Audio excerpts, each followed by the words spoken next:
Oh, Mr. Marston. How are you doing today? I'm well, Miss McFarland. Good. Come in.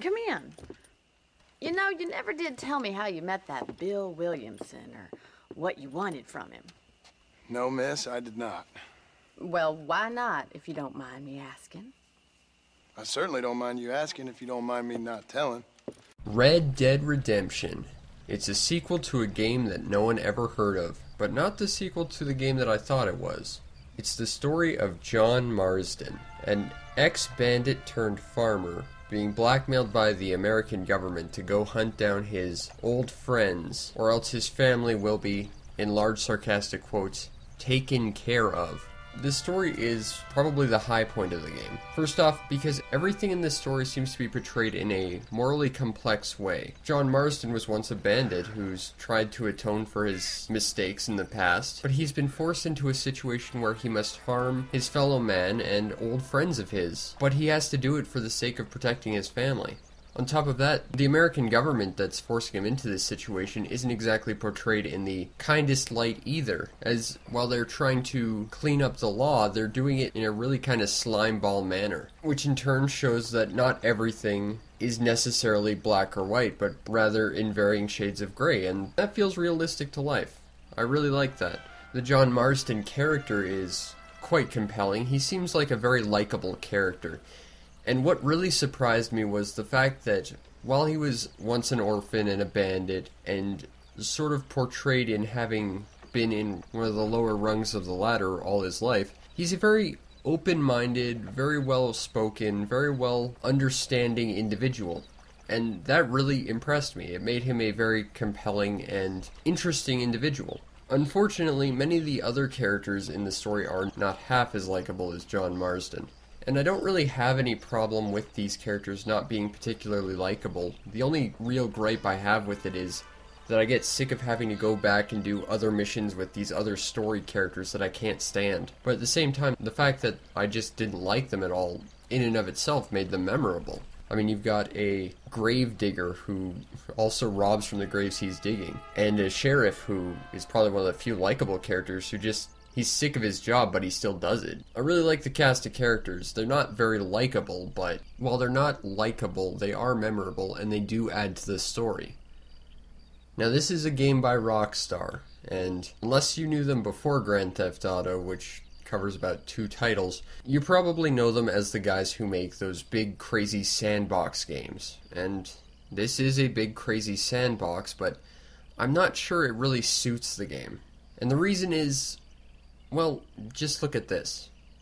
Behold the sheer lack of anything around you. Yeah, the biggest problem is, while this is a huge open world, there doesn't seem like all that much stuff to do in Red Dead Redemption. It tries to fill out this void by having random events happen every now and then. But for the most part, there's only 3 or 4 that I ran into in my entire playthrough of the game. It's usually a guy betting he can shoot more birds out of the sky than I can, or a guy who's about to get hung and you have to stop the guys who are shooting him, or a damsel in distress sitting in front of a broken wagon which has 5 bandits behind it, and always 5 bandits. It feels like there's very little variation, and in between those random events there really isn't all that much stuff to do in this open world.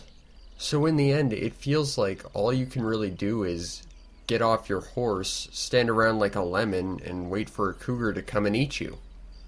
And quite possibly the most frustrating thing about this is she isn't even cute. The size does not justify the amount of content.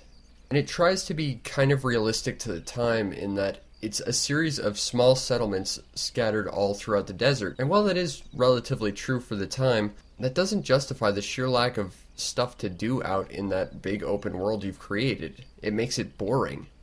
And yes, I'm glad we can all agree that the desert sucks and is a barren wasteland, but that's not an excuse to make your world so bland. And the sheer size of the sandbox, coupled with the amount of content, ends up creating the same problem Wind Waker had. And no, I'm not talking about cell shading, and if you think that's a problem, you're completely missing the point of that game. No, the big problem Wind Waker had, which is the same one Red Dead Redemption has, is you spend 90% of your time in transit getting from point A to point B to get to the points of interest. Now this does sound like most Sandbox games, but at least in stuff like Rockstar's Grand Theft Auto, you can at least play bowling for idiots on the sidewalk with your car if you get bored on your way. If you look at other open-world Sandbox games, like Spider-Man 2 or Crackdown or Just Cause 2, they had the same problem, but they turned this problem into the greatest solution. They realized that you're in this huge world and you're going to spend most of your time in transit, right? Well, they alleviated this problem by making being in transit an event unto itself. Spider-Man had the very immersive web-slinging mechanics. Crackdown had its crazy parkour and wall climbing stuff. And Just Cause 2 had grappling hooks and parachutes and carjacking and airplanes. It had so much stuff that it made getting from point A to point B one of the best things about the game. It recognized it had a massive problem and decided to make that its strong point. However, in Red Dead Redemption, it feels like you're just riding your horse for about 10 minutes with nothing really of interest to see or do. You're just running around in the desert. And that's just boring. I actually brought this up to someone that I know who really enjoyed this game, and they countered my argument by saying, well, there's a quick travel system. In fact, there's two. You can either take the train, or you can set up camp and then use an automatic quick travel. But my counterpoint is, if you have to use a quick travel system to get to the interesting bits, that's a tacit admission that your open world sandbox has failed on a fundamental level. Sandbox games are the most interesting when you can just say, screw that story mission, I'm gonna go run to the other side of the map and go find some sort of adventure. But you can't really do that in Red Dead Redemption because there's not all that much stuff to do out there. It's a pretty barren wasteland. So ultimately, the large sandbox is definitely the lowest point of the game and doesn't seem like it made sense to do so. It felt like they did it just because most of their fans were gained through Grand Theft Auto 3 and onwards, so they only knew them as those sandbox people, not the people who made Lemmings or Space Station Silicon Valley. And they totally need to make another Space Station Silicon Valley. That game kicked ass. The point is, it doesn't feel like the sandbox made sense. They didn't think it through. Or they simply ran out of time putting stuff into it because it feels very barren and empty.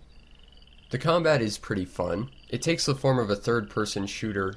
And while I'm not a big fan of the whole hide behind walls and then just pop up and shoot the carnival ducks as they pop out of cover, everything works as well as it needs to. In fact, you get a power-up at one point that lets you slow down time, and that makes combat really incredibly simple.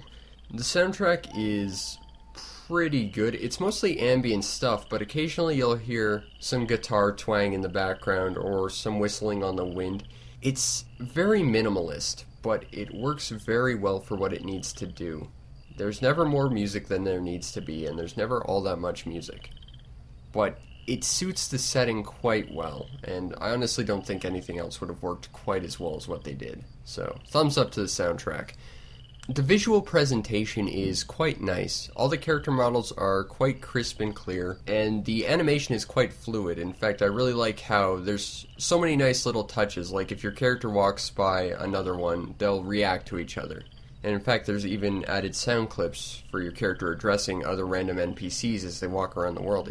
It makes the world feel alive and realistic, and I like that. That's very immersive. The replayability is found mostly in unlocking new items or weapons. For the most part, it's just through completing challenges, like shoot X number of birds out of the sky or clear out an enemy stronghold. There's also stuff centered around a morality system, which felt really kind of out of place. It didn't feel like there was all that much of a reason for it to be there, aside from just having an alternate set of unlockables. So I'm not really sure why they did that. But there are a lot of challenges if you're interested in them. I didn't find them particularly interesting, but they're there if you want more challenge and more stuff to do in this game. Which is good because that was my biggest problem, is there just didn't seem to be enough stuff. Ultimately, I would recommend Red Dead Redemption. It's a good game, if only for the story alone. And the character of John Marsden. Because I think this is a story that's worth telling, and it's a story worth playing through to watch. But my biggest question is, why Sandbox? And I know I'm coming back to this big thing, but this entire game is built around being a sandbox that really feels like it shouldn't have been. I think it would have made more sense if Each individual township was simply a hub together missions, and then go out onto individual levels to go complete them. I think that would have made more sense. It would have made the world feel a little less fluid and real, I suppose, but there would have been a hell of a lot less running from point A to point B minutia where you're not doing anything. And that's the biggest flaw of this game, is the fact that it's a sandbox game that contains more sand than toys to play with it, if that makes any sense. But if you want to see a really well-told story about a really interesting, engaging, relatable character, I would check out Red Dead Redemption. Now, if you're looking for a crazy mess about sandbox game, you're not gonna find it here. I would say go play Just Cause 2 or Saints Row or something. Or if you want the best one, Steambot Chronicles. But if you're looking for a good story, absolutely grab this one. It's totally worth it. I was kind of worried about you, so I brought you some medicine. Oh, oh heavens. Oh, praise you, Lord. I knew you'd save me. Excuse me? Go.